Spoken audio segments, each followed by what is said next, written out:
এখানে একটা খুব ইন্টারেস্টিং ফাইন্ডিং আছে। ওই আসনগুলোর আমি অ্যানালাইসিস এখনো পুরোপুরি করি নাই, যে এখানে জামাত এনসিপি 2 নাম্বার হয়েছে। একটা খুব স্ট্রাইকিং রেজাল্ট দেখায় আপনাদেরকে। হ্যাঁ, বিক্রমপুরের মুন্সিগঞ্জ 1 আসন, যেটা শ্রীনগর লৌহজগ, এইটা বি চৌধুরী স্যারের আসন ছিল। বিএনপি এখানে 1,67,000 ভোট পেয়ে জিতছে। জামাত 2 নাম্বার হয়েছে 1,01,000 ভোট পাইছে।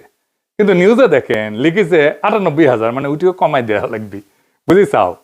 তাই আমি ঘোষণা দেখাই যেন আপনাদের কনফিউশন না থাকে। শুনেন, এডিটর সাহেব এটা ঘোষণাটাই দেখা দেন। আমার কথা কি শুনতে পাচ্ছেন আপনারা সবাই? AKM ফখরুদ্দিন রাজি, বাংলাদেশ জামায়াতে ইসলামী, বরাদ্দকৃত প্রতীক দাঁড়িপাল্লা, প্রাপ্ত ভোটের সংখ্যা 1,01,568। 1,01,568।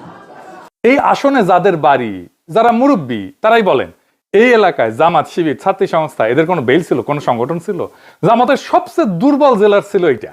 এই জায়গায় জামাতের কোনো বেল ছিল না। মানে এটা বলেন, এদের সংগঠন বলেন, এদের সামাজিক প্রভাব বলেন, কিছুই ছিল না এখানে। এই আসনে জামাতের প্রার্থী 1,01,000 ভোট পাইছে।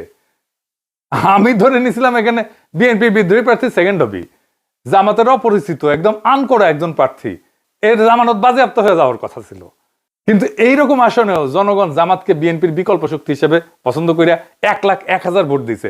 বুঝি চাও, আমরা মূলত জিতছি নাগরিক অঞ্চলে। গ্রামে বিএনপি তার হার্ড আর সফট কোর দুটোই রক্ষা করতে পারছে, এটা ভালো কাজ করছে, অভিনন্দন। এটার জন্য আমাদের সুবিধা আছে, কারণ নাগরিক এলাকায় ভালো করা মানে তার ছাপ গ্রামে যে পড়বে এক সময় না এক সময়। এখন বোঝা যাচ্ছে বিএনপির বিজয় যতই বড় দেখা যাক না কেন, এটা একটা ফাঁপা দুর্বল ফানুষ। আমাদের এখন রাইট স্ট্র্যাটেজি নিয়ে আগামী নির্বাচনে প্রস্তুতি নিতে হবে। আজ বিএনপি আসন জিতছে, কিন্তু আমরা ডিরেকশন জিতছি, ডিরেকশন। এই নির্বাচন প্রমাণ করছে 35% মানুষ আমাদের পক্ষে, পরিবর্তনের পক্ষে। এটা পরাজয় না, এটা ভিত্তি। এই ভিত্তি আমরা তৈরি করে ফেলছি। ক্ষমতা সংখ্যায় টেকে, কিন্তু ভবিষ্যৎ থেকে প্রবণতায়, ডিরেকশনে। আজ যদি আমরা সংগঠিত হই, কৌশলী হই, ধৈর্য ধরি, তাহলে পরের নির্বাচনে ফল বদলাবে না, মানচিত্র বদলায় যাবে। স্রোত শুরু হয়েছে, এখন সেটাকে নদী বানাইতে হবে। আগামীর ভোট হবে প্লাবনের ভোট, বন্যার ভোট, ঝঞ্ঝার বেগে ভোট। এই প্রত্যাশায় আমাদের আগামী 5 বছর কাজ করে যেতে হবে, যেন আগামী 5 বছর পরে আমরা একটা ভূমিধ্বস বিজয় আনতে পারি। ইনকিলাব জিন্দাবাদ, আজাদি জিন্দাবাদ। হানিমুন পিরিয়ড শেষ, বাস্তবে ফিরে এসো হে আমার দেশ। মিষ্টি মধুর প্রেম কুসুম কুসুম, শেষ হলো উড়িতেছে যুদ্ধের ধুম।